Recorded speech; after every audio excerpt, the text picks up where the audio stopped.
ada dua Itu kata Yohanes benda. berapa tadi, Yohanes 1 Project? ayat 1C, Miss. Hah? 1C. Oh, 1C. Jadi Oh ya, oke oke. frasa itu loh, keteos and hologos. Ini Oh yang ya, itu doang, pernah, bagian yang itu doang. ya betul. Ini yang pernah apa namanya? Jadi eh apa ya? Ah ini, Bro Kaki, siap nih. Biar beliau naik nih. Kematiin. Halo, Ya, mudah-mudahan oke. bisa. Ya, Ya, mudah-mudahan bisa dalam nama Yesus. Mudah-mudahan bisa ya, dalam nama Yesus. Ini Oke. soalnya penting nih. Mungkin ada kuasa jahat kali yang ngelarang saya ngomong nih di sini. Oke, jadi kaiteos and hologos, morfologi daripada teos. Aduh, maksud lagi my bre. Wah, aku iya. penasaran juga ini. Cek Iya. cek cek cek cek 1 2 3, cek 1 2 3. Oke, udah Cek cek cek aman. cek Oke, 1 2 3. Udah. Ya. Ya, jadi dua kata benda. Kata benda pertama adalah kata benda kata benda theos. Nah, kata benda theos di situ morfologinya adalah kata benda noun, noun maskulin dan singular ya. Dan bentuknya nominatif. Nominatif itu artinya bisa diartikan sebagai subjek. Dan demikian kata theos di sana. Kata theos juga bentuknya adalah noun, kata benda, nominatif maskulin singular. Jadi dia bentuknya kasusnya nominatif, baru dia maskulin dan juga tunggal. Nah, lalu yang jadi permasalahan timbul apabila ada dua kata benda di sini, bagaimana kita menentukan yang mana subjek, yang mana objek. Nah, lalu ada aturan, namanya aturannya itu adalah sebentar saya lupa dalam.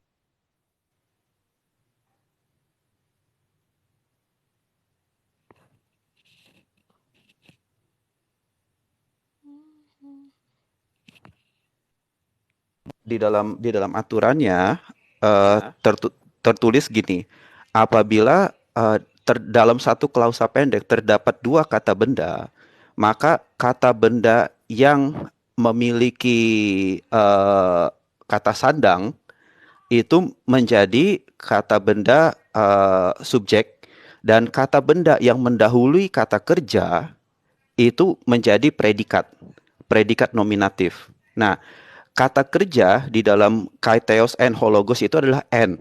N itu merupakan kata kerja daripada kata Amy. Nah, hand itu kata dari Amy. Jadi dari rumusan itu kita bisa menyimpulkan kata benda yang memiliki kata sandang ho itu adalah kata logos. Sehingga hologos itu merupakan subjek daripada klausa ini. Dan kata benda yang mendahului kata kerja adalah kata theos. Karena kata kerjanya adalah hand. Dan kata theos ini berfungsi sebagai predikat nominatif. Jadi kata theos di sini merupakan kata benda yang menjelaskan sifat daripada kata benda daripada subjek yang dalam klausa itu. Nah, jadi urutannya kalau kita bikin SPOK, maka S-nya itu adalah hologos. Itu subjeknya. Dan predikatnya itu adalah theos. Dan kata kerjanya itu adalah kata N. Karena N itu berasal dari kata Amy. Maka ketika dikatakan firman adalah Allah, yang dimasukkan adalah firman ini memiliki sifat ilahi. Firman ini memiliki sifat ilahi, oleh karena dia memiliki sifat ilahi, maka ia dikatakan ilahi atau Allah. Nah, kalau dulu zaman dulu ini diterjemahkan maka ilahilah sang firman itu. Nah, jadi sang firman, tapi bukan dalam pengertian ilahi dia adalah suatu makhluk ilahi yang diciptakan sebelum ciptaan ya, bukan ya. Jadi firman ini dikatakan ilahi karena firman ini berada di dalam Bapa, firman ini keluar dari Bapa, firman ini secara kekal berada di dalam Bapa. Oleh karena dia secara kekal berada dalam Bapa, ia memiliki hakikat yang sama dengan Bapa, dan apa yang memiliki hakikat yang sama dengan Allah adalah Allah. Nah, dalam pengertian inilah firman itu memiliki sifat ilahi. Nah, kalau kita sudah memahami ini kita nggak bisa balik-balik antara logos dengan theos posisinya. Karena theos di sini bukan posisinya sebagai objek. Misalnya seperti kita bilang, misalnya rumah itu tidak Besar. iya iya ya betul bisa misal kalau besar itu kan sifat enggak Oh iya sifat, betul saya betul. lagi lagi cari contoh yang misalnya gini eh eh, Rumah batu. bukan KG itu manusia baru manusia itu KG Lagi nggak itu manusia. ya nggak bisa segampang itu Oh, karena kalau Hmm. kalau KG itu betul manusia betul tetapi manusia itu bukan hanya KG aja manusia itu adalah Jack ada di sini Bang Melki ada Ibu Esther nah seperti itu nah jadi Yesus adalah Allah yes Allah adalah Yesus belum tentu dari sini karena kenapa Allah itu bukan hanya Yesus kita kan Tritunggal kalau kalau pemahaman Hmm. Tritunggal Allah itu adalah Bapa itu di mana Yesus memiliki sang anak dengan sang Roh Kudus itu keluar daripada satu sumber yaitu Bapa itu dan mereka berdiam di dalam satu hakikat yang sama satu pribadi yaitu pribadi Bapa oleh karena itu maka Roh Kudus dengan sang anak ini adalah Allah Allah juga kita menyebutnya sebagai Allah juga. Nah, inilah Tritunggal itu gitu. Jadi makanya Yesus Kristus dari sisi firman-Nya kan Yesus Kristus itu memiliki hypostatic union. Dia memiliki dua kodrat dalam satu pribadi kan. Dari sisi dari sisi firman-Nya kita harus dengan yakin dan pasti kita bilang ya ia adalah Allah dari situ. Ia adalah Allah. Tetapi ya Allah itu bukan Yesus itu nanti kita terjebak dalam pengajaran yang mengatakan nama Bapa adalah Yesus. Yehosua karena nama Yehosua diberikan oleh Bapa kepada Yesus maka nama Bapa adalah Yehosua padahal nama Yesus itu baru aja diberikan oleh malaikat Gabriel kepada Maria sekitar 2000 tahun yang lalu kan ketika malaikat Gabriel mengunjungi Maria bahwa engkau akan menamai dia Yesus Kristus seperti itu kan jadi artinya nggak mungkin nama yang baru muncul nggak mungkin nama yang baru muncul 2000 tahun itu merupakan namanya Bapa, padahal Bapa sudah memperkenalkan namanya kepada Israel bahwa namanya adalah Yahweh dan dengan nama itulah aku akan dikenal. Seperti itu kan, Desi. Nah, jadi ketika dikatakan Kaitheos and Hologos itu nggak bisa dibolak-balik seenaknya. Oke. Tidak Ini bisa dibolak-balik menjadi boleh bertanya nggak ya nih, Bro? Uh, oh enggak, ntar Oh supaya ya, supaya saya oke nggak sorry. nanggung ya. Jadi Silakan silakan Bro, sorry. kai teos enologus nggak bisa dibalik. Jadi seolah-olah jadi kai hologos and kai logos and hoteos nggak bisa. Dari situ ini kita udah ada aturannya dan strict dengan aturan ini bahwa hologos di sini subjek dan teos ini menjelaskan bagaimana si logos itu bahwa logos itu adalah ilahi seperti itu. Logos itu adalah divine. Logos itu adalah Allah itu sendiri gitu karena dia berada satu dalam Allah. Kenapa saya bisa berani bilang dia berada dalam Allah? Kita bisa lihat di Yohanes 1 ayat 8 di Yohanes 1 ayat 1b-nya ya kan? NRK and hologos kai theos and proston theon. Jadi kai theos and proston theon. Nah, di situ ada kata theos, ada kata theon. Ton theon itu merupakan objek daripada kalimat itu karena bentuknya akusatif dan kata sandangnya pun bentuknya akusatif ton yaitu ton dan diikuti dengan kata benda yang harus senada yaitu akusatif theon. Subjeknya adalah kai theos di situ adalah si NRK and hologos kai hologos bentuknya hologos. Hologos itu adalah nominatif maskulin singular ya kata bendanya. En prostonteon.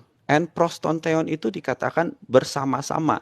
Bersama-sama prostonteon itu bisa dikatakan bersama-sama atau berada saling hadap-hadapan atau tatap muka atau berada dekat atau together with bisa seperti itu. Nah, kalau di sini kita mengatakan ini dua sosok yang dua entitas yang berbeda tidak saling berhubungan, maka kita terjebak ke dalam duiteos, yaitu kita menjadi pagan. Ya, padahal Yesus mengajarkan dia mengulang ulangan 6 ayat 4 di Markus bahwa Allah itu esa, Allah itu satu. Nah, jadi ketika dikatakan sang firman itu bersama-sama dengan Bapa, yaitu bersama-sama tonteon di sini artinya Bapa ya.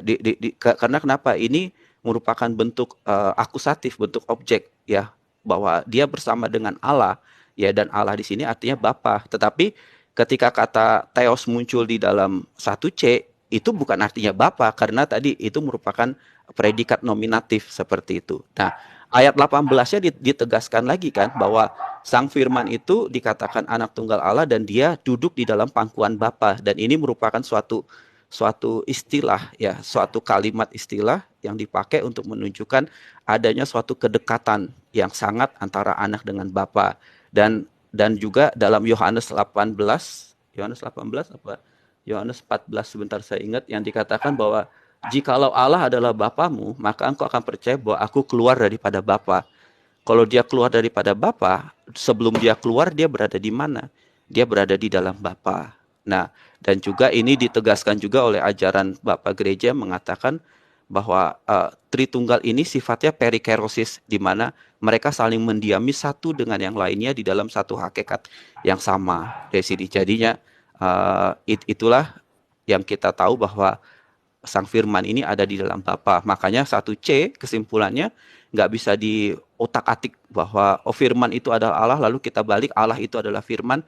Nggak bisa, sebab kedudukan dia dalam kalimatnya sudah jelas dan nggak bisa dirubah, yang subjek jadi objek, objek jadi subjek, subjek jadi predikat, nggak bisa dirubah-rubah seperti itu. Ya, itu dari saya sih. Terima kasih. Oke. Teman-teman ada yang mau tanya? Kalau nggak ada, aku tanya nih. Oke, aku tanya langsung aja ya. Yang pertama gini, bro. Kenapa ini diterjemahkan, tadi kan udah dijelaskan nih, tapi supaya lebih jelas nih.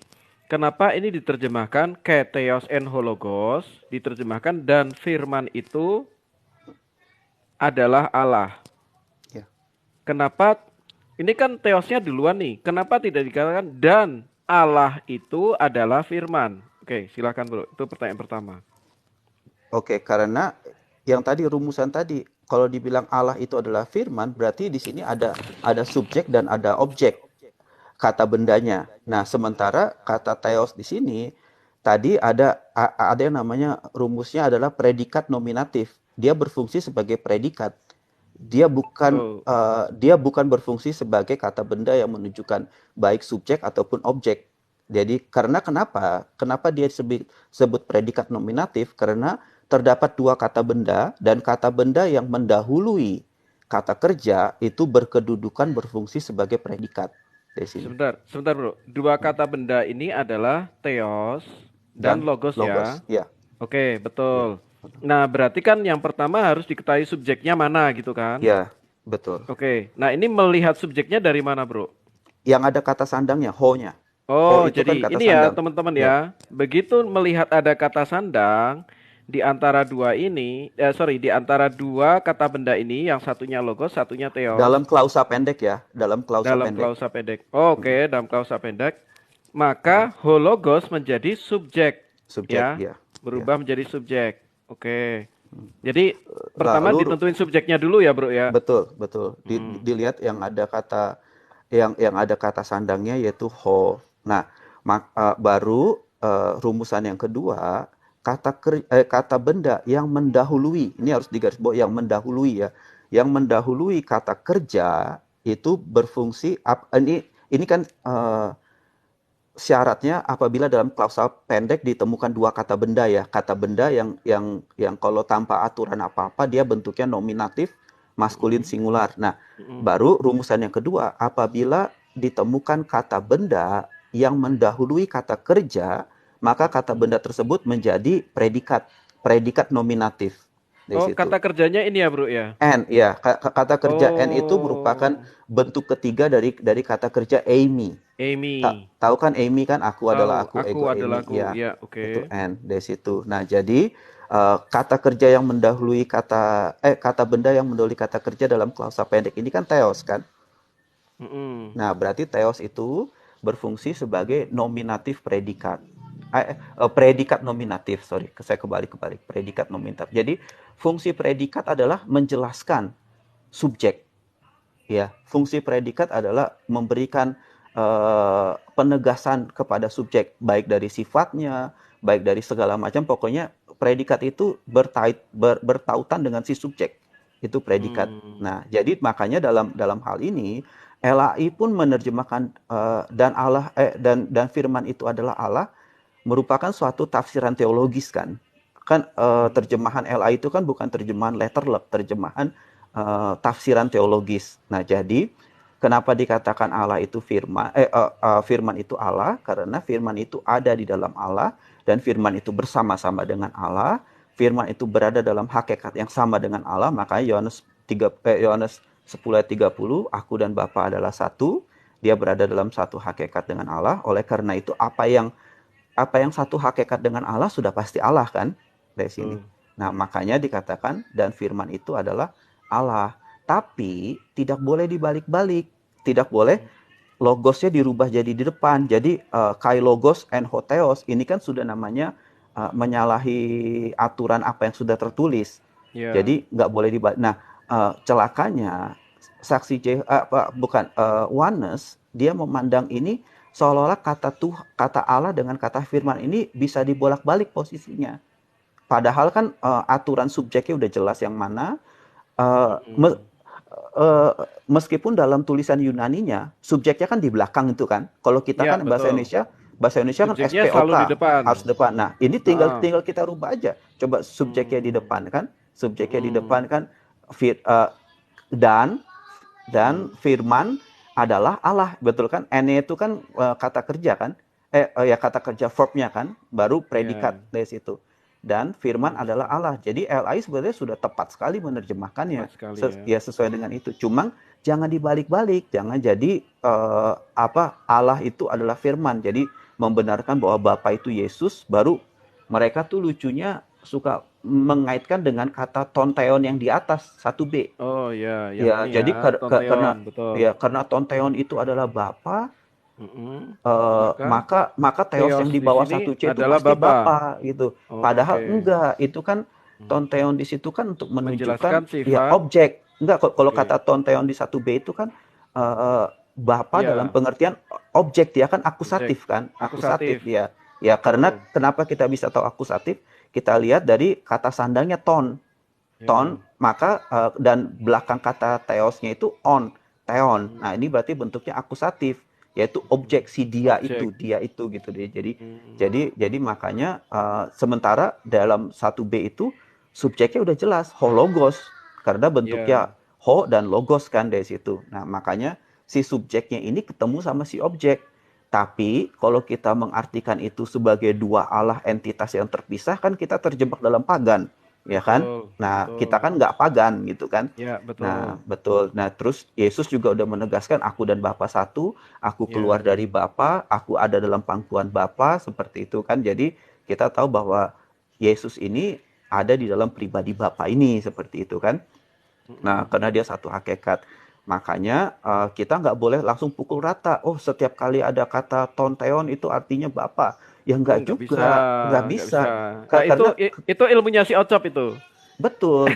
Nah, karena kadang-kadang juga saya tanya gini sama orang Oneness, apa sih tonteon itu, kamu bisa ngertiin nggak? Mereka tuh tidak bisa mengartikan dari gramatikalnya, nggak bisa. Mereka cuma bilang pokoknya tonteon tuh Bapa. Padahal kita sudah jelas. Bisa. Kenapa bentuknya tonteon? Karena itu bentuk akusatif dari kata teos gitu. Nah, kalau dia bentuknya sorry bro, berarti kalau bentuk nominatifnya berarti ini ya bro ya? Hotheos ya. Hotheos ya. Betul. Oke. Nah, ini kan berarti kan dia subjek. Ya, subjek, dia kedudukannya subjek. Kedudukannya subjek, tapi karena dia berbentuk akusatif, dalam kalimat itu objek, makanya jadi tonteon. Terjadi infleksi ya bro ya berarti. Ya, jadi dia berubah baik dari kata sandangnya. Ini kan supaya orang-orang zaman dulu tuh bisa tahu ini kata bendanya ngomongnya soal objek apa subjek gitu kan. Nah, baru juga saya tegasin, loh, bukan berarti hotheos itu adalah Bapa, karena Yesus ketika dia ngomong sama Thomas bilang apa? Ho kuriomou, ho theosmou kan? Dia bilang sama Yesus tuh ho theos juga gitu. Jadi bukan serta-merta theos itu adalah khusus untuk Bapa. Bahwa tonteon itu nggak Bapa. Ya, Yesus pun dikatakan theos oleh dan pengakuan Thomas ini kan mewakili pengakuan gereja. Bahwa dia tuh kan murid sebab pengakuan imannya Petrus, pengakuannya imannya si Thomas itu mewakili seluruh gereja. Pengakuan kita semua bahwa Yesus itu adalah ho kuriomou, ho theosmou, bahwa engkau adalah Allahku, engkau adalah Tuhanku. Yesus dikatakan Hotheos di situ gitu loh. Tetapi bukan dalam pengertian Yesus tuh Bapa loh. Betul, Tes itu. betul. Iya, kayak Jadi gitu. intinya hoteos itu tidak selalu merujuk kepada Bapa ya, Bro ya. Ya, tergantung Tergantung konteks dilihat dari kalimatnya dong. Ya, konteks kalimatnya dia dia ngomong apa. Kata theos juga Yesus di hadapan dipakai Thomas. untuk ilah-ilah Yunani juga dipakai kata theos gitu kan. Dari situ. Betul. Dari situ. Nah, jadi Hmm. oleh karena Jadi itu kayak misalnya kesimpulan gini di dalam Ibrani, Thy throne, oh God. Lanjut, lanjut. ya, jadi kesimpulannya ini untuk menegaskan lagi bahwa Yohanes 1 ayat 1c itu tidak bisa dipakai membenarkan bahwa Yesus itu adalah Bapa. Seolah-olah ketika dikatakan firman adalah Allah, baru kita bisa bolak-balik jadi Allah adalah firman. Saya masih ingat tuh Samuel Siaan. Samuel Siaan bilang gitu, lo KG ini kan berarti sama aja. Kalau kita bilang yellow car dengan car yellow. Saya ketawa bilang, mana ada sih orang ngomong car yellow bilang gitu kan. Nggak bisa bilang gitu. Yellow car kamu bolak-balik jadi car yellow. Apple is red, terus red apple dibilang kayak gitu loh. Isnya kemana? Bilang gitu kan. Nggak bisa dong dari situ. Jadi nggak semudah itu membolak-balikan bahwa untuk membuktikan Yesus itu adalah Bapa gitu loh. Yes, gitu. Oke, ini ada pertanyaan bro. Ini kemarin Ustadz Zuma di tempatnya Mbak Lia Kristen nih. Nah, dia pneuma hotheos nih bro. Dia mengatakan pneuma hotheos itu berarti dia mengatakan dan roh itu Allah. Nah, gimana itu bro? Roh Allah, ya rohnya Bukan. nggak bisa Pneuma gitu. nggak bisa kan? Ya, Betul. Jadi yang benar gimana bro? ya, pneuma hotheos itu diterjemahkan sebagai roh Allah, yaitu roh daripada Allah. Coba kalau kita kadangkala itu Bukan. Maksud saya dibentuk. gini bro. Ya. Maksud saya gini. Pneuma hotheos Mm-mm. ya itu Allah itu roh atau roh itu Allah? Yang benar yang mana ini? Maksudnya dengan kaitan tadi ada apa? Ada kata sandang, berarti kan kita Coba kita lihat buka di subjeknya dulu. bro bisa nggak ini Aku takutnya nggak bisa ya. kalau saya buka ke yang lain kita buka di Yohanes 4:24. 42 kalau Ya, saya takutnya buka yang lain nanti malah kalau di hilang sana lagi. tercatatnya Allah itu roh, bro. Kalau di Nah, sana. ya kita pakai. Mm-mm. Nah, yang mau kita ini apa nih? Yang mau kita ngomongin apakah roh Nah, itu adalah Allah atau jadi Allah itu roh? kalau Ustadz Suma mengatakan pneuma hotheos, ini dia menerjemahkan ke bahasa Indonesia, roh itu Allah. Padahal di dalam bahasa Yunaninya itu kan dia mengatakan di dalam bahasa Yunani tercatat pneuma hotheos, kan gitu kan. Dari Nah, ayat mana kalau dia kutipnya? Boleh tahu nggak? dari Yohanes itu, bro. Yohanes Allah 4 itu ayat roh, barang 24. siapa menyembah dia harus menyembah dalam kebenaran, gitu kan. Oke. Nah, di situ kan tercatat pneuma hotheos. Nah, sementara kan yang terjemahan dia kan ini, roh itu Allah, terjemahan Suma. Sementara Ya. kalau terjemahan LAI, Allah itu roh. Kan gitu. Mm-mm. Nah, kalau berdasarkan kaidah ini yang subjeknya yang mana, bro? Sebentar saya buka dulu ya. Oh ya, silakan, silakan. Nominatif.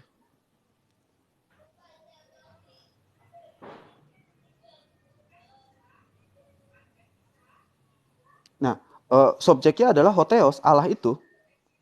Oke, Ya. berarti Jadi subjeknya ini ya, ya. hotheos. Nah, Ini adalah S. ya, Oke. kata pneuma di situ adalah bentuknya adalah kata benda nominatif netral singular dari sini. Jadi dia tuh menjelaskan No, bahwa nominatif, ya bahwa netral, ya. singular. Oke. Nah, Allah itu roh di sini. Roh di situ tuh kata benda. Bukan dalam bentuk menjelaskan sifat karena tidak ada kata kerja yang mendahului kata tidak ada kata kerja yang didahului kata pnema kan, berarti dia tidak bisa berbentuk sebagai predikat, dia benar-benar kata benda. Jadi di sini mengatakan bahwa di sini Allah itu roh itu menjelaskan wujudnya Allah itu adalah roh, dan roh kata roh di sini itu menjelaskan bahwa Allah itu goib daripada yang paling goib. Allah itu non jasmani, Allah itu non material, Allah itu wujudnya goib daripada yang paling goib. Nah, disinilah untuk menjelaskan kata roh di situ. ROH itu untuk menjelaskan bagaimana wujudnya Allah itu, yaitu non jasmani, non material, goib daripada yang goib. Makanya dilanjutkan ketika ngomong, Yesus ngomong apa kepada orang Samaria itu, kepada perempuan itu, kamu kan menyembah di gunung sana, lalu orang Yerusalem kan menyembah di bait Allah. Jadi Allahnya dibatasi di dalam ruangan. Nah, sementara Yesus pengen bilang, loh, wujudnya Allah itu bukan terikat Roh. dalam satu ruangan gitu loh. Betul, betul. Dia tuh goib daripada yang paling goib. Dia itu tidak wujudnya itu non jasmani, tidak jasmani. Wujudnya itu tidak materi, tidak terikat ruang, benda dan waktu. Nah, jadi kata Allah adalah roh di sini juga saya pernah tuh ngomong sama salah satu orang dari Sumatera ya. Dia bilang gini, "Oh, ini Allah itu roh, bahkan Roh Kudus itu adalah Allah dan Allah itu adalah Roh Kudus." Nah, apa bedanya dengan yang tadi Wanes yang bilang firman itu Allah dan Allah itu adalah firman, dibolak-balik gitu aja gitu kan. Sedih banget gitu loh kalimat dibolak-balik begitu aja di situ. Nah, jadi di sini juga menjelaskan bahwa wujud daripada Allah itu roh. Allah itu ada wujudnya, ada. Tapi bagaimana wujudnya? Kita nggak tahu. Dia goib daripada yang paling goib. Yohanes 1 ayat 18 kan tidak ada satu orang pun yang pernah melihat Bapa gitu loh. Dari sini. Tidak ada satu manusia pun. Oke, jadi LAI sudah benar ya menerjemahkan Udah benar. Allah itu Allah roh. itu roh, ya, bukan jadi, roh itu sekali lagi Allah. ya teman-teman, ketika melihat dua kata benda, pneuma dan theos, ini kan sama-sama kata benda ya teman-teman ya. Nah, ini dilihat, cari dulu subjeknya kalau mau terjemahin. Jadi cari subjeknya dilihat dari mana? Oh, ini ada definite Kata artikel sandang. ya. Ya, definite Kata sandang ini yang menunjukkan bahwa inilah yang menjadi subjeknya. Baru diketahui predikatnya ini. Jadi tidak bisa diterjemahkan roh itu Allah, melainkan Allah itu roh. Yang seperti ini. Dan ini sesuai dengan kaidah dari LAI. Betul. Nah, pada waktu itu Bang Zuma itu ngotot mengatakan bahwa roh itu Allah gitu kan. Nah, ini yang yang ya akhirnya kita koreksi juga sih waktu itu. Iya, nggak bisa main bolak-balik seperti itu Ya, kan. betul. Kita balikin aja ya, kalian kalau bahasa Arab kami bolak-balik kan marah kalian. Ya kami pun sama dong, punya hak yang sama. Ketika bahasa Yunani ya tanya kami. Kan di Qur'anmu kan bilang kalau kamu bingung soal mengenai apa terdapat dalam Torah dan Injil ya pergi ke ahli kitab. Jangan kalian yang ngomong sendiri gitu loh kan. Harusnya kan gitu. Ya situ. Oke. Nah, Jadi aku sebenarnya mau kurang nanya lebih soal ini loh, Bro. Yang ya, ini loh, Bro. Ini ya, NRK and hologos. Aku kasih ininya aja ya supaya sama-sama mudah ya. Kai hologos and prostonteon. Kai theos and hologos. Ini Yohanes 1 ayat 1a ya, ini 1b, ini 1c. Nah, bisa nggak bro? Ini tadi kan udah ya. Jadi saya ulang ya tadi ya bro. Ini pertama yang C, ini dalam frasa pendek terdapat terdapat dua kata benda yaitu theos dan logos. Nah, mana yang kita harus cari dulu subjeknya mana nih? Nah, subjeknya ini adalah dia yang memiliki kata sandang. Nah, ternyata kata sandangnya ada di sini. Berarti logos adalah subjek. Baru theos ini predikat, betul ya, Bro ya? Oh, dia ini. Nah, lagi naik turun. Kadang tadi naik turun. Nah, aku predikat nominatif namanya. Oh, predikat nominatif ya. Predikat nominatif. Predikat nominatif ini karena dia berada di depan kata n. Nah, n ini adalah kata kerja ya, verb ya. Iya. Kata kerja atau verb yang verb ini Dia dia verb ini menerangkan. Kalau ada kata benda dalam klausa pendek itu pertama syaratnya dalam klausa pendek terdapat dua kata benda ya, dua Oke. kata benda yang kedudukannya sama, yaitu kata benda nominatif ya. Nah, untuk menentukan yang mana subjeknya, kita cari kata benda mana yang memiliki kata sandang. Nah, yang Oke. kedua, kita cari kata benda mana yang mendahului kata kerja. Kata benda yang mendahului kata kerja itulah akan berperan posisinya sebagai predikat nominatif. Nah, Ini kata ya. kerjanya kan Oke. Amy, di situ N Ini kan? ya, Nah, kata kerja betul. N ini dari kata Amy ya. Iya, betul. Oke. Ini adalah kata kerja. Jadi ini ya teman-teman, ini adalah kata benda dan dia mendahului kata kerja, maka dia menjadi predikat nominatif. Iya, Oke. betul. Ada pertanyaan nggak teman-teman soal Selasa 1C? Yohanes 1 ayat 1C. Yohanes 1 ayat 1A, 1B, 1C. Nggak ada ya teman-teman ya? Aku pengen lari ke ini, bro. Ini. Aku baru masuk. Ayah, aku baru masuk. Yohanes 1 ayat 1 ya. Iya, Yang Yohanes C. 1 ayat 1. Ya.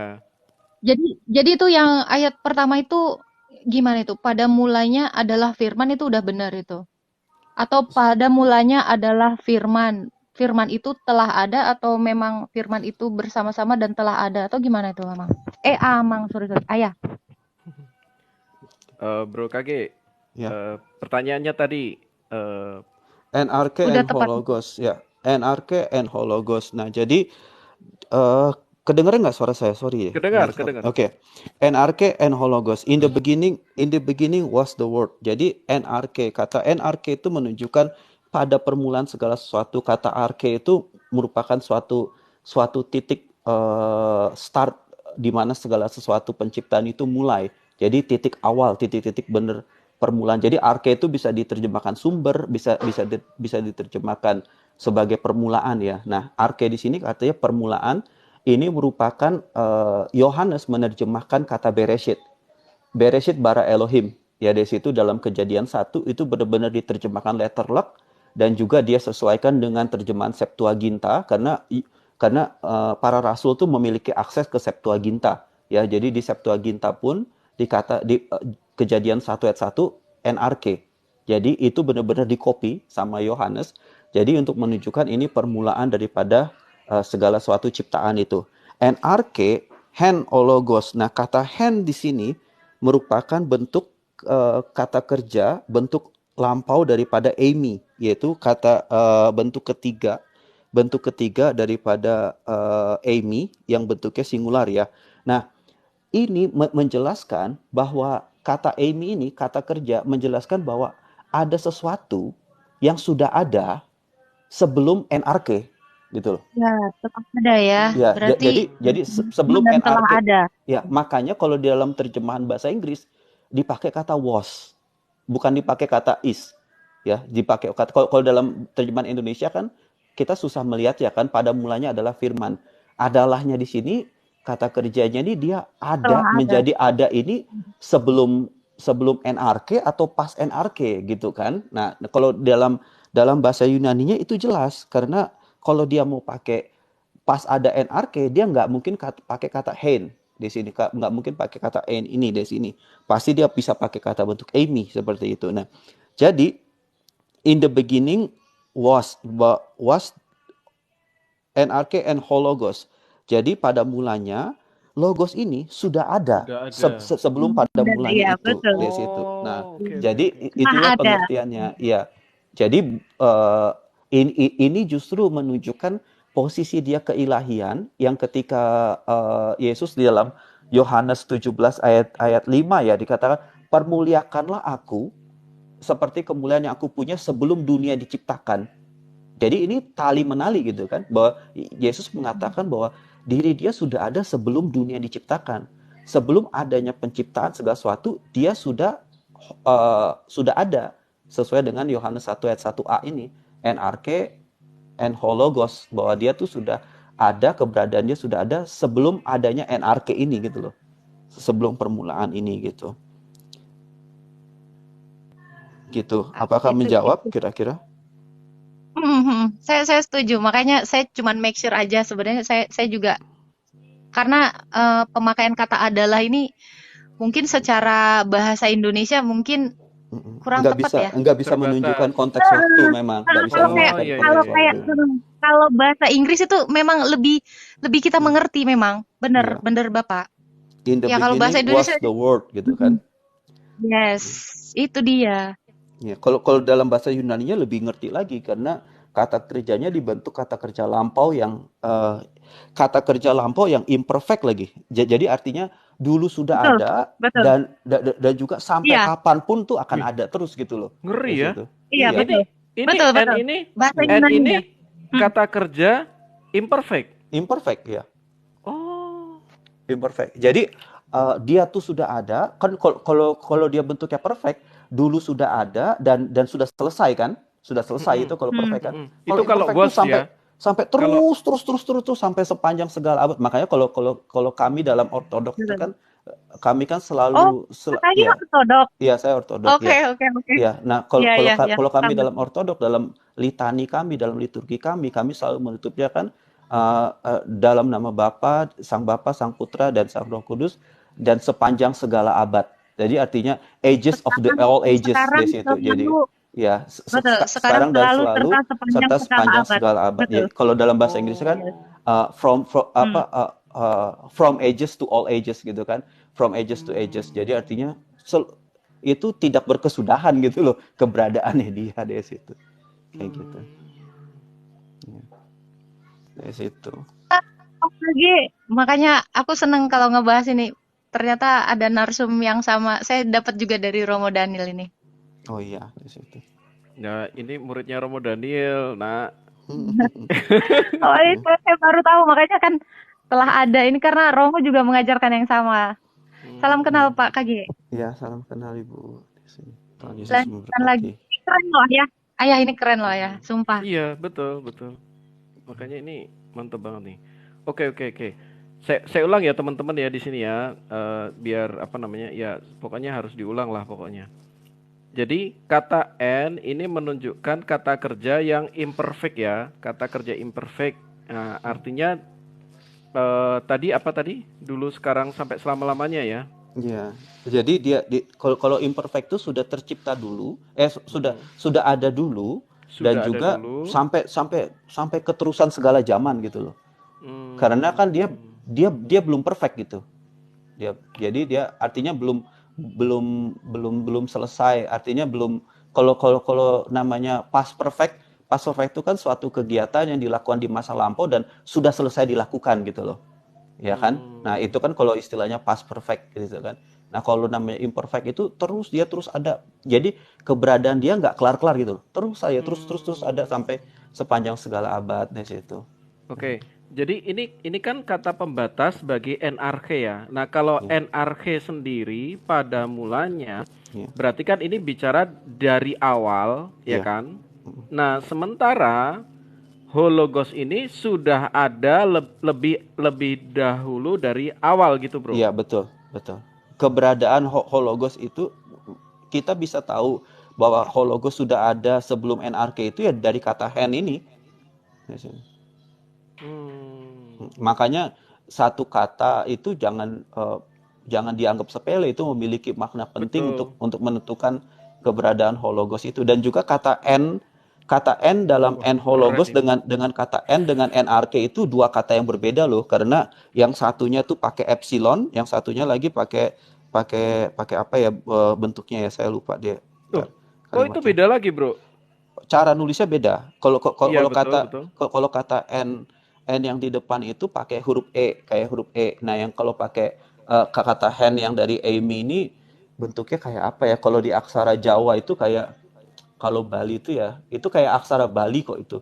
Sama Jawa itu kayak huruf apa ya dia? Dia ada tangkainya ke bawah gitu loh, panjang. Nah, itu kan E-nya itu begitu. Ntar saya lihat dulu. Simbol epsilon tuh apa huruf Yunani loh, Pak Ayah Jack. Epsilon Iya, itu kayak ini. N ada ke Sebentar. bawah gitu. Epsilon. Itu kan Gini rumus ya. itu. Ini N. Bukan. Ya, itu yang untuk RAK-nya benar. NRK. Oh iya, ini epsilon. Sementara ini kan bukan epsilon kan ini? Bukan. Itu entah. alfa, beta, theta, gamma, iota, alfa. Saya kalau gini harus ngulang satu persatu. Iya, aku juga sama. Soalnya kalau belajar bahasa ini kalau nggak ada lawannya percuma, lupa. Benar, lupa. Kalau ada lawan Betul, bicaranya, betul. enak kita gitu. Kalau nggak ada lawannya, lupa semua. Nah, oke. Sekarang gini, Bro. N di sini kan epsilon. Mm. Sementara kan ini apa sih namanya? Aku juga lupa nih. Alfa, beta, gamma. Oh, eta ini, Bro. Eta Ini ya, eta eta. ya, iya ya, Ya, eta ya, eta, betul. eta ya, ya, dari situ. Ya satu epsilon, Ini satu eta. epsilon ya. Ya, Epsilon. Sementara yang ini eta. mm-mm. Ya, yang bentuk yang pakai Nah, eta itu bentuk lampau daripada Amy. ini adalah bentuk. Bentuk lampau daripada Amy. Oke. Oh, gitu ya. Mm-mm. Wih, dalam ya. Itu jenius banget ya itu orang ya. Sebe- Yohanes itu. Makanya karena kenapa Yohanes tuh Ngeri. Yohanes tuh menghadapi ajaran gnostik kan. Ajaran gnostik Oke. ajaran gnostik itu mengajarkan sesuatu yang berbentuk fisik itu nggak mungkin suci. Karena kenapa? Sesuatu yang suci itu nggak mungkin masuk ke dunia fisik gitu loh. Makanya di gnostik juga mengajarkan bahwa Allah yang suci itu nggak mungkin menciptakan dunia yang kotor ini. Pasti Allah menciptakan satu Allah yang less God, tidak terlalu Allah, untuk Aduh, menciptakan dalam. dunia Pelan-pelan, yang Bro. kotor ini Pelan-pelan, gitu. Bro. Di sini. Pelan-pelan, Bro. Aku belajar ini. Pelan-pelan. Ulangi, Bro. Sorry ya, teman-teman Ya, ya. ya. Jadi gini, Mantap. kalau juga uh, bikin pikiran. ya, Yohanes itu kan dia menghadapi gnostik, ya, menghadapi Oke. ajaran gnostik yang sudah ada pada saat itu, di mana ajaran gnostik ini mengajarkan bahwa nggak mungkin yang namanya fisik jasmani ini itu suci. Karena kenapa? Allah itu suci dan jasmani kita ini semua kotor gitu. Jasmani kita ini rusak gitu loh. Jadi nggak mungkin yang namanya suci itu, yang namanya sempurna itu bisa ada di dalam ketidaksempurnaan. Karena ini bagi mereka secara logika nggak mungkin di situ. Yang sempurna hendaklah sempurna, yang tidak sempurna hendaklah tidak sempurna. Nah, makanya dalam gnostik pun mengajarkan bahwa nggak mungkin Allah yang sempurna ini menciptakan sesuatu yang tidak sempurna kayak dunia ini. Pastilah ada satu Allah yang less God, yang tidak terlalu sempurna, yang tidak sesempurna Allah yang major ini, Allah yang gede ini. Nah, Allah yang less God yang tidak sempurna inilah yang menciptakan dunia yang nggak sempurna ini gitu loh. Nah, dihubung-hubungkanlah Allah yang tidak sempurna ini adalah Yesus Kristus itu gitu loh dari situ. Lalu juga dia mengatakan juga, gnostik juga mengatakan nggak mungkin namanya Allah itu jadi manusia, karena nggak mungkin Allah itu masuk ke jasmani gitu loh dari situ. Itu nggak mungkin. Ini kan nggak sempurna. Nah, makanya Yohanes baru permulaan suratnya dia udah langsung benturin itu kan, pada mulanya adalah firman. Dia untuk menunjukkan bahwa firman ini bukan less God, bahwa firman ini adalah Allah itu sendiri begitu. Allah dalam pengertian bahwa firman ini berada di dalam Bapa ya. Dalam diri Dia di Allah. dalam Bapa, bahwa dia itu adalah Allah. Nah, baru dikatakan lagi dalam ayat B-nya bahwa firman ini enggak sendiri ya, firman ini bersama-sama dengan Bapa dari situ. Nah, bersama-sama dengan tonteon ini, bersama-sama dengan Bapa. Dan ditutup lagi dalam 1C bahwa firman ini Allah gitu. Firman ini memiliki sifat ilahi karena dia bersama dengan Bapa, karena dia berada dalam Bapa. Di sini itu kan sudah pukulan keras buat para gnostik. Orang bahkan ada ceritanya dalam Sinaksarion gini, suatu waktu Yohanes lagi di tempat permandian, baru salah satu bidat gnostik masuk. Yohanes langsung segera bangkit dan dia Yang suruh Serintus itu ya, Bro? Iya, betul. Dan dia Oke. suruh murid-muridnya, ayo kita semua keluar. Kenapa? Kenapa Rasul? Sebentar lagi permandian ini atapnya akan roboh karena Allah akan murka. Sampai segitunya gitu loh Yohanes, sampai dia dongkol ya, dia begitu. Ini Allah akan meruntuhkan ini tempat permandian ini. Mati semua bidat di situ. Sampai maksudnya saking dia dongkolnya gitu kan. Itu ada di Sinaksari ceritanya. Oke. Gini ya. Aku ulang ya. Jadi penggunaan apa namanya? Penggunaan aku benar-benar butuh perulang nih. Aku maklum udah tua nih. Sorry nih. And di sini adalah kata kerja bentuk ketiga dari Amy yang Iya, artinya adalah ya, tapi iya, menggunakan kata kerja imperfect apa betul. lampau ya? Apa tadi? Lampau, ya. Ya, Bentuk lampau lampau dan imperfect ya. dan Sifatnya imperfect. imperfect ya. Berarti kalau lampau imperfect itu kan dia ke sana ke sebelum segala zaman sebelum nggak habis gitu ya. Ya, dan ke depan juga, dan ke Oh depan iya juga, iya iya. dan Oke ke depan dan juga, ke ke depan juga terus ya. dan tidak pernah habis ya. Ya, Oh, oke nggak oke oke oke. sampai nanti sepanjang segala zaman dari situ. Dari Waduh, situ. keren banget ini. Cuma satu huruf loh ini bedanya. Ngeri nggak nih, teman-teman nih? Ini kan epsilon sama eta loh. Gila ya, Banget Dari banget. situ. keren, Kayak gitu. ngeri nih. Oh, makanya kemuliaan bagi sepanjang segala abad itu Iya, ya. ya, Wow, sampai sepanjang segala abad, ages to ngeri ages ya. ya, dari situ. Oke, saya ulang ya. Jadi ini menunjukkan apa bentuk lampau dan imperfect. Nah, berarti dia hologos ini sudah ada dari Sebelum sebelum ada NRK ya, permulaan. betul, betul, Betul ya? Dia telah ada sebelum permulaan. Betul nggak, Bro? betul, betul, betul Hmm. sekali. Dia dan keberadaan dia itu apa? Kesana dan kesana ini Mm-mm. tidak pernah Iya, kalau never sebelum ceases ya. sebelum segala penciptakan berarti kekal kan? Artinya semenjak kekekalan dia sudah ada. Karena kenapa? Sang Firman ini diperanakan oleh Bapa di dalam kekekalan kan? Artinya sebelum adanya waktu, sebelum adanya ruang, sebelum adanya materi ya. Jadi Materi ya, ya betul. itu Bapa ini sudah memperanakan anak gitu loh, dari sini. Nah, dari sini. Oke. Tapi jangan pikir saya bilang peranakan seperti ibu-ibu ngandung anak dari kandungan Betul, terus bersalin ya. Ya, ini kan di dalam apa Bahasa metafisik perumpamaan ya. aja ya, perumpamaan aja itu bahasa perumpamaan. Bahwa Oke. kenapa anak dikatakan diperanakan karena kan sebelumnya dikandung dalam Allah dan apa yang dikandung lalu keluar itu kan dikatakan anak seperti itu. Wah, ini nggak sia-sia nih hari ini nih benar-benar. Mantap. Oke. Ini udah kebahas ya, teman-teman. Nggak ada pertanyaan ya. Ini ada pertanyaan nggak ini yang ini? Kalau nggak ada pertanyaan, kita lari ke ayat klausa B. 1B. 1B ya. Clear banget. Clear ya? Very clear. Thank you. Oke, sekarang kita mau bahas ini. Kai hologos and prostonteon. Nah, ini gimana ini, Bro? Atau perlu tak gambar lagi ya? Kai hologos, kai hologos di situ kan ada dua kata benda. Kita udah dan dari kata sandangnya kita udah bisa lihat kok yang mana yang subjek, yang mana objek kan. Kalau yang subjek itu kan hologos. Jadi kata bendanya itu dengan di depannya terdapat kata sandang ho dan artikelnya itu artikel nominatif, yaitu artikel yang dipakai untuk menyanding kata benda nominatif yaitu logos di situ. Os gitu ya, Ya, karena os bentuknya ya. betul, hologos. Jadi kita udah jelas itu subjeknya.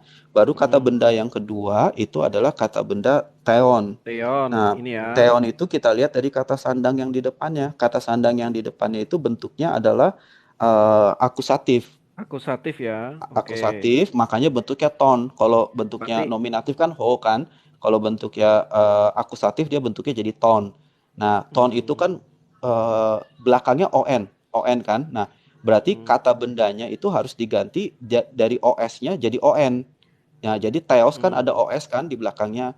OS-nya itu diganti on, makanya jadi theon. Nah, itu untuk menunjukkan sesuai dengan kata sandangnya bahwa kata benda ini bentuknya akusatif. Akusatif itu istilahnya kalau di bahasa Indonesia objeknya ya, dari situ dia akusatif dan dia maskulin singular. Nah, baru kata n di situ itu juga pakai eta tadi ya. Eta itu merupakan kata lampau dari Amy, kata bentuk ketiga dari Amy juga, bahwa ini menunjukkan keberadaan firman itu ya dari imperfect juga ya, Bro? Ya. Imperfect ya? Imperfect juga sama seperti kata. Bisa diulang tadi apa? Pertama. Imperfect apa? Imperfect bentuknya adalah kata kerja bentuk Verb ya, lampau, ya, verb.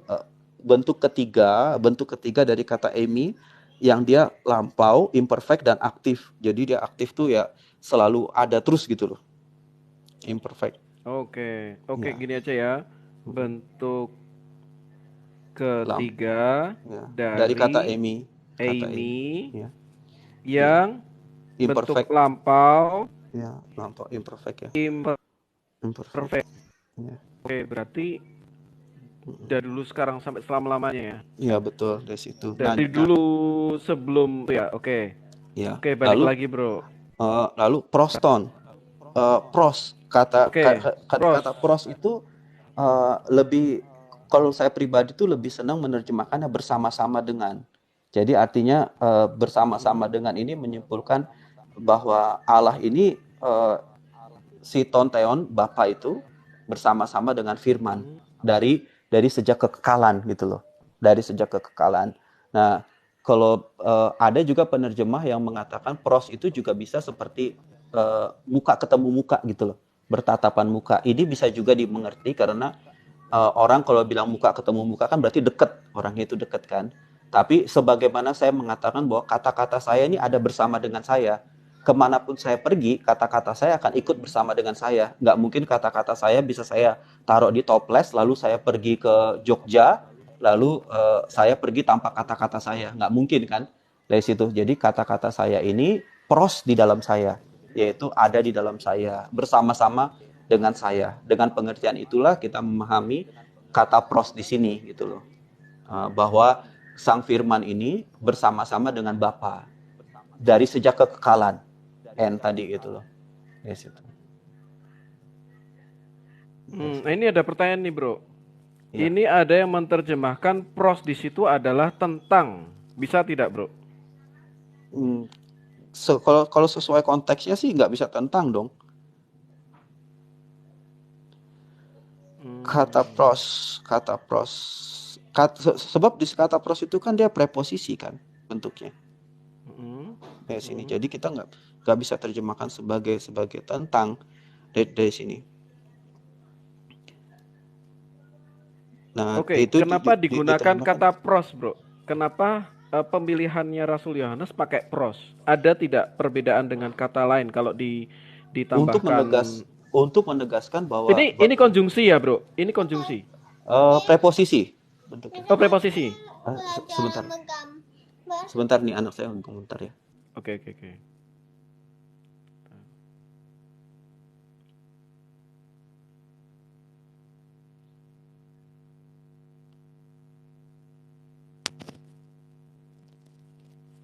Wah, dalam nih. Ini Romo Yakobus bukan sih? Bukan. Ini Romo KG Shinobi. Serius. Sore hampir. Oke, Bentar, siap coba. Miss Esther. God bless, hati-hati ya. Thank you, udah.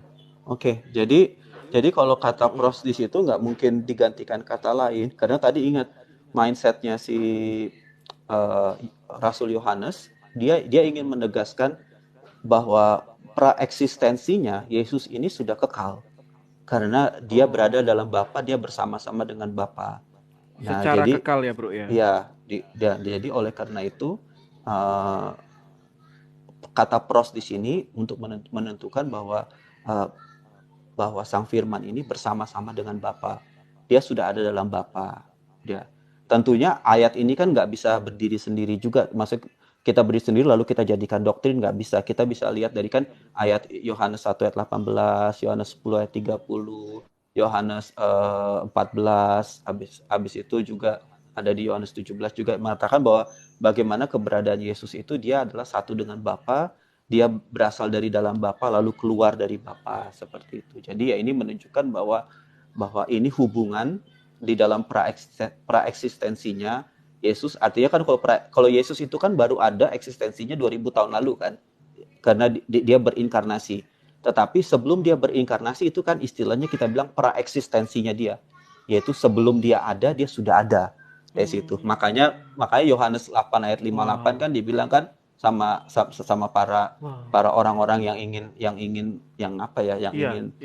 sebelum Abraham kan, jadi ya, Sebelum Abraham jadi aku sudah ada gitu. Eh, Bahkan juga iya. Rasul Wow. Rasul Paulus juga dalam surat Ibrani, ya saya lupa ayatnya, dikatakan bahwa Musa itu juga mengenal Kristus gitu loh. Nah, padahal kan masa Musa dengan Kristus jauh di situ. Mm-mm. Mm-mm. Tapi segala macam yang dialami Musa itu dianggap sebagai kemuliaan buat Kristus gitu. Itu Paulus aja ngomong kayak gitu di situ. Artinya kan berarti ya Musa ini melihat Kristus. Musa ini melihat Sang Firman ini yang pada zaman dulu kan berteofani, karena dia belum berinkarnasi kan, Iya, masih betul. berteofani kan, seperti kayak Betul. gitu. Nah, jadi kata pros di sini untuk menunjukkan bahwa keberadaannya Sang Firman itu dia berada dalam Allah. Makanya lebih pas diterjemahkan bersama-sama dengan Allah. Pada mulanya adalah Firman, dan Firman itu bersama-sama dengan Allah. Ya, ini sudah benar-benar top deh menerjemahkan satu ayat ini ya. Itu udah benar-benar pas banget. Iya. Dia bersama-sama dengan Allah sebagaimana saya selalu bersama-sama dengan kata-kata saya. Saya nggak mungkin bisa dipisahkan dengan kata-kata saya, tapi kata-kata saya bisa dibedakan dengan diri saya. Saya ini kan fisiknya ini, manusia saya ini, daging saya ini. Kata-kata saya wujudnya kan suara, yang beresonansi melalui udara dari situ kan, sehingga bisa didengar sama orang. Wujudnya beda gitu, tetapi nggak bisa dipisahkan dari situ. Makanya itulah bersama-sama dengan kata-kata saya, nggak mungkin saya bisa copot kata-kata saya, baru saya tinggalin di toples, lalu saya pergi kemana gitu, sehingga saya tanpa kata-kata saya, kan nggak mungkin. Nah, itulah latar belakang kata pros itu gitu loh, bahwa ingin menunjukkan bahwa Sang Firman ini sudah dari kekekalan bersama-sama dengan Allah, dan karena kita percaya hanya ada satu Allah saja, 1 Korintus 8:6 kan, sebab kita percaya hanya ada satu Allah, yaitu Bapa. Oleh karena itu, ini nggak mungkin ada dua Allah. Nggak mungkin si Hologos ini merupakan entitas yang berbeda dengan Tonteon ini. Nyempal. Ya, nggak mungkin. Karena kenapa? Kita bukan penganut pagan. Sorry, kita bukan pagan gitu. Kita tuh monoteis gitu kan. Nah, kita percaya hanya ada kita percaya satu Allah, yaitu Bapa. Jadi ini menunjukkan kebagaimanaan Bapa yang satu itu, bahwa Firman ini ada di dalam Bapa, bersama-sama dengan Bapa. Dari kekekalan, kata N tadi, betul. Wow, keren. Nah, dari kekekalan. Astagfirullah, keren Ya, tenan ini. situ. Keren ini. Saya sarankan teman-teman ya, tolong buka dari awal. Nanti saya upload ke YouTube. Boleh nggak saya nanya? Oh, silakan.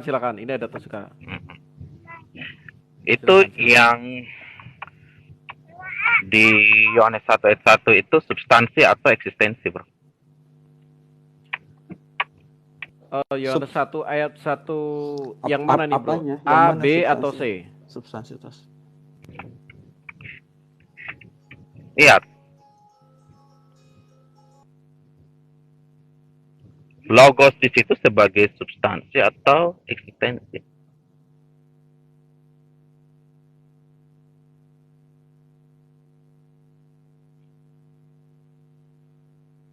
Halo, Totsuka. Tes, suara saya kedengaran? Iya. Oke, udah kedengaran. Okay. Logos di situ sebagai substansi atau eksistensi? Aku tanya dulu nih, Bro Totsuka. Aku kan juga kadang dengar si itu kan, si Bang Kiki itu ya. Kalau bedanya substansi dan eksistensi apa, Bro? Duluan mana, Bro? Jadi begini, kalau saudara membahas tentang oknum itu membahas tentang eksistensi. Tapi kalau saudara membahas tentang objek, itu substansi, jatuh pada wilayah substansi. Anda akan membahas substansi. Nah, sekarang saya nanya, logos atau gini aja, supaya sekalian jawab. Logos dan tonteon di situ, mana yang substansi, mana yang eksistensi, atau dua-duanya eksistensi, atau dua-duanya substansi? Oke, boleh saya jawab? Ya, silakan, Bro. Dua-duanya ini berbicara soal eksistensi, bukan substansi. Karena kenapa? Kalau kita bicara, karena kita lihat dari kata bendanya. kata bendanya itu dipakai kalau substansi nggak mungkin dipakai jenis maskulin. Pasti dipakai kata benda netral seperti halnya ketika ngomong Yohanes 10 ayat 30, aku dan Bapa adalah satu. Kata satunya di situ bentuk netral di situ. Jadi itu berbicara Kalau mengenai Roh Kudus itu punya gender nggak? Roh Kudus. Kalau di bahasa Ibrani dia ada gendernya, kalau di dalam bahasa Yunani dia nggak ada gendernya, dia netral. Iya, artinya gender itu nggak mempengaruhi berbicara tentang eksistensi gitu ya. Enggak bisa begitu, Jadi Pak. gini, Enggak bisa begitu. kalau Kalau bahasa Yunani itu sudah ada aturannya. Kalau dari sini kalau kita berbicara mengenai Roh Kudus betul itu kan ada adalah aturan, rohnya. tapi nggak berkaitan Rohnya dengan Allah. eksistensi. Sekarang saya nanya saudara, itu berapa Kata eksistensi di kerjanya, situ? kata kerjanya di sini juga Di sudah menunjukkan bahwa ini adalah menunjukkan eksistensi. Ini ingin berbicara eksistensi daripada Bapa itu dan Firman Oke. itu sudah ada sebelum dari sejak kekekalan gitu. Karena kenapa? Halo, shalom Dirinya. semua, selamat siang. Oke. Oh, salam Mas Kenapa? Kiki, kita sapa Ya, dulu nih. artinya ya, artinya ada dua eksistensi ya, Bro, di situ. Oh iya, Logos betul. dan Theon.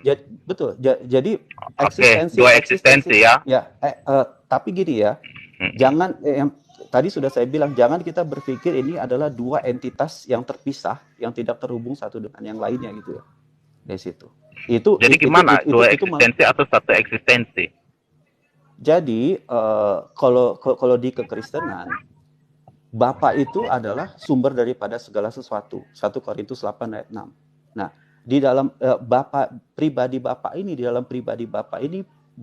juga dikatakan pribadi karena dia memiliki titik kesadaran atau realita konkret, yaitu kita namakan hipostasis. Sebenarnya lebih enak gunakan kata hipostasis daripada kata pribadi ya. Jadi di dalam hipostasis Bapa ini memiliki dua hipostasis lagi, yaitu hipostasis anak dan hipostasis Roh Kudus. Nah, kenapa dia dikatakan memiliki hipostasis anak? Karena anak di dalam Bapa ini dia memiliki kesadaran, dia memiliki titik kesadaran, dia memiliki realita yang konkret. Sehingga kenapa kalau dia memiliki realita konkret, Bapa bisa mengasihi anak ini. Kalau dia tidak memiliki realita konkret, dia tidak memiliki realitanya, bagaimana yang tidak memiliki realita ini bisa mengasihi Bapa dan bisa menerima kasih Bapa. Demikian juga Bapa. Kalau Ketika begitu, Bapa di situ. sebelum dia memiliki realita konkret, dia itu ousia, betul nggak? Anda paham kan istilah-istilah yang digunakan Tertullianus? Ousia itu artinya substansi. Ousia, ini harus jelas dulu ya, bahwa dari zaman Tertullianus, bapak-bapak gereja itu tidak terlalu membedakan antara ousia dengan hipostasis. Hipostasis, ya. Jadi Iya, saya paham itu. Kata ousia dengan jadi keberadaan ousia dengan keberadaan hipostasis itu berada pada saat yang bersamaan, kekal dari situ. Tidak ada yang duluan, tidak ada yang belakangan dari situ. Saya paham itu. Terus? Tetapi di dalam usia itu terbagi atas 3 subsistem. Bro tahu itu enggak? Yang dijabarkan Tertullianus. Tidak terbagi-bagi. Siapa bilang? Tidak terbagi-bagi di sini. Salah. Kenapa? Kalau gitu bro baca dulu. Loh, sebentar. Pengakuan Sebentar, teman-teman. sebentar. Ya. Pengakuan iman Kalsedon bunyinya apa, Pak? Apakah kita ngomong yang dari belakang dulu. Bukan. Pengakuan iman Kalsedon. Ada, saya nanya, kira-kira ada nggak koherensi logis dari gereja sudah memiliki pengakuan Oke. memiliki pengakuan iman. Sebentar. Ini aku izin dulu nih. Tolong teman-teman. Gini, kita ini room bicara saya. logik. Sebentar. Bukan Ini kita. tolong. Oh, iya. Ini room saya. Izin ya. Pertama gini. Kita masih membahas ini dulu. Kalau tidak ada pertanyaan, baru kita akan teruskan diskusi. Saya minta dulu teman-teman, karena ini tadi belum selesai. Kita udah lari ke masalah doktrinal. Oke, aku minta tolong teman-teman. Boleh nggak ini saya fokuskan dulu. Ini kalau tidak ada pertanyaan atau saya ulang ya nih, mohon Bro KG dikoreksi ya. Ya. Jadi kai hologos en prostonteon ya. Nah, kata en ini menggunakan beda ya. Ini menggunakan huruf eta yang artinya apa? Dia adalah Amy adalah ya bentuk ketiga lampau tapi imperfect. Ya, kata kerja bentuk ketiga lampau imperfect. Artinya apa? Dari sejak dulu, dari sejak dulu nggak selesai, dia si hologos ini sudah berada bersama-sama dengan Sang Allah. Oke ya. Jadi ini betul ya, Bro KG ya? Betul. Sang Allah dalam pengertian Bapa ya di situ. Bapa, oke. Jadi itu sudah clear di sini ya teman-teman. Kalau ini sudah clear, saya berhentikan diskusi yang sisi ini ya. Tidak ada pertanyaan lagi ya teman-teman. Mungkin pertanyaan yang soal eksistensi itu dulu. Ya, Kan oke. tadi Kalau masih gitu, menyangkut dengan kalau ayat gini, itu. ini sudah tidak ada ya. Oke, silakan. Sekarang kita bicarakan masalah eksistensi dan substansi. Silakan. Ini ada Mas Kiki juga. Mas Kiki juga paham soal ini ya. Siap, Dari Iya. sisi keislaman. Iya, kita kan sudah mengkaji nih Bang Kiki ya, Yohanes 1 ayat 1 mengenai eksistensi ya. Saya tadi bertanya, karena ada subjek logos di sana yang dibahasakan oleh Yohanes, ya kan? Dan di klausa kedua itu ada objek yang menunjuk ya kepada tonteon. Nah, di sini saya bertanya, kalau diterjemahkan pros itu sebagai bersama-sama, maka konsekuensinya memang dia harus menjelaskan bahwa di situ ada dua eksistensi.